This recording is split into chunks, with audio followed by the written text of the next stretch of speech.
Seperti kita ketahui, terdapat beberapa permasalahan yang harus ditangani bersama oleh pemerintah Provinsi Jawa Barat. Tidak terkecuali mengenai permasalahan sosial. Satu di antaranya adalah mengenai persoalan anak yatim. Berdasarkan data di Jawa Barat pada tahun kemarin, lebih dari 7.000 anak di Jawa Barat menjadi yatim.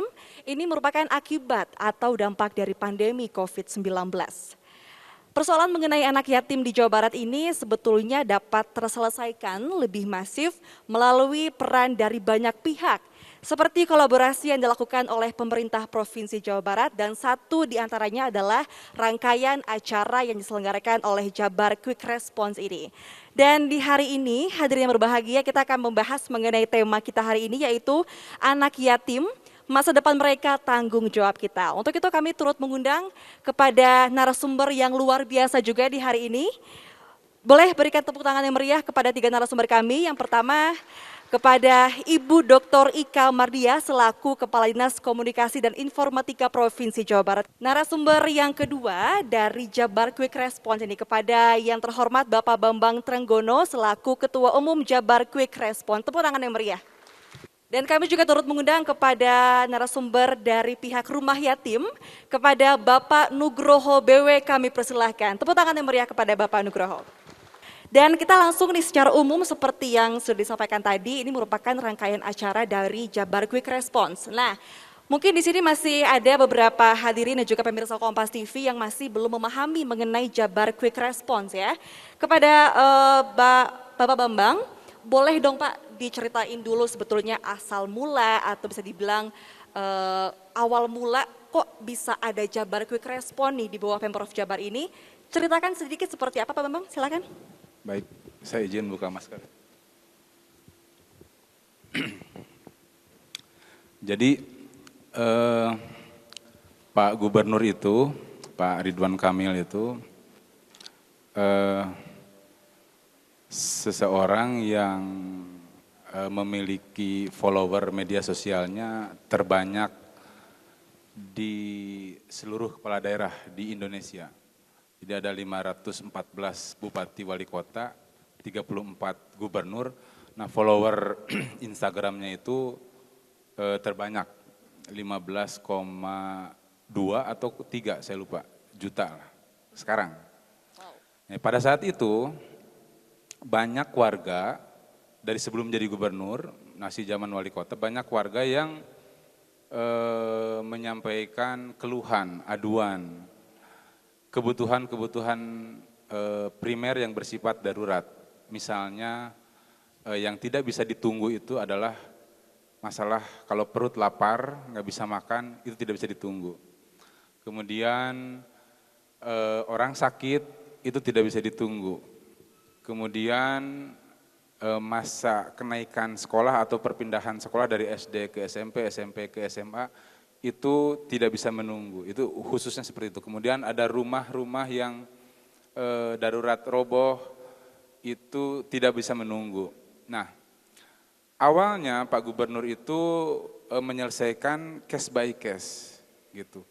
Karena berjalannya waktu, itu kemudian beliau menjelang jadi gubernur atau sudah menjadi gubernur terpilih sih sebetulnya, belum dilantik saja, kemudian di situ merumuskan bagaimana cara membantu orang-orang seperti ini secara sistemik gitu, menggunakan sistem.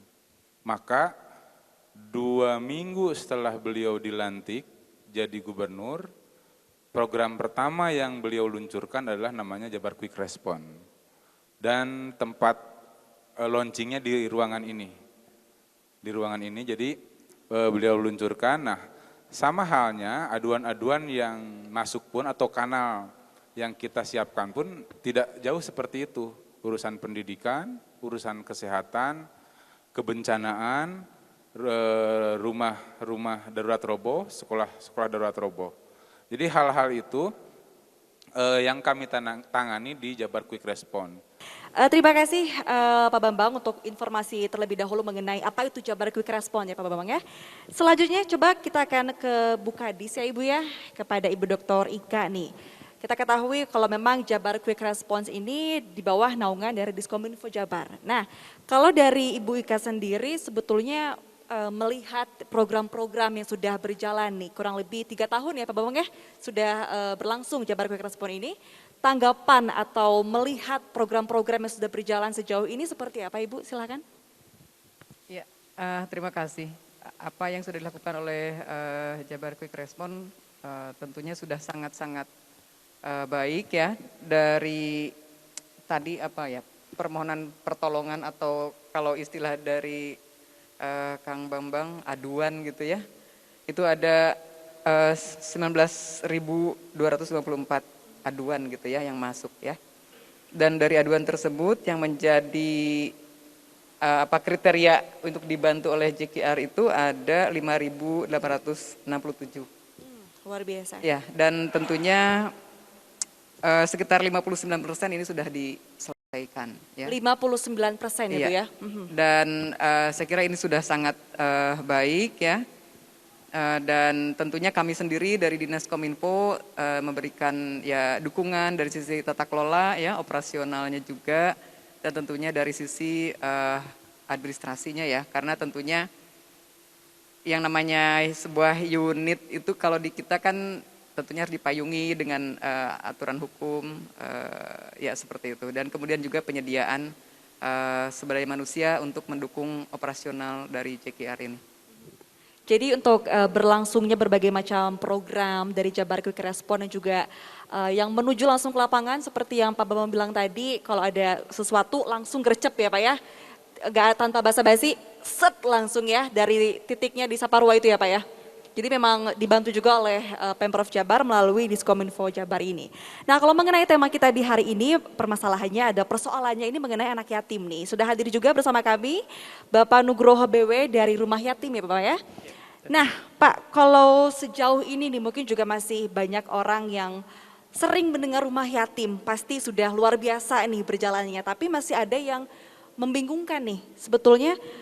Sebagai lembaga yang memang fokus kepada isu-isu dari anak yatim ini, apa saja nih yang sudah dilakukan selama ini untuk anak-anak yatim di Indonesia, terutama untuk di Jawa Barat sendiri Pak? Baik, dalam kesempatan yang baik ini mungkin ingin cerita dari awal dulu mungkin ya. Silakan. Barangkali mungkin juga perkenalan tentang rumah yatim. Nah, rumah yatim itu dibentuk tahun 2006 secara kelembagaan dan beroperasi kegiatan itu 2007 berbadan hukum. Memang kita tumbuh dan besar itu di Jawa Barat, Pak, ya, dari Bandung. Kita berawal dari tempat di Antapani di Bandung. Memang itu juga ceritanya unik. Ya. Ceritanya unik itu bahwa kita berawal dari persahabatan 4 founding father kita, kemudian salah satu dari founding father kita meninggal. Nah, meninggalkan 5 orang anak. Nah, di mana 3 sahabat yang lain itu berupaya bagaimana membantu keluarga yang ditinggalkan oleh almarhum. Nah, kemudian di kontrakan rumah, kemudian dibiayai segala kebutuhan hidupnya. Nah, kemudian tercetus, udah kalau begini kelihatannya kalau makin banyak anak-anak yatim yang kita bantu, mungkin manfaatnya jauh lebih besar lagi. Nah, makanya 2006 itu kita mendeklar satu lembaga, cuma namanya apa waktu itu ya, karena ini memang di dalamnya ada anak-anak yatim, jadi kita udah rumah yatim saja. Nah, maka 2006 itu kita mulai berkegiatan. Nah, itu awal mulanya ya. Jadi 2006 itu kita mulai kegiatan, kemudian berbadan hukum di tahun 2007.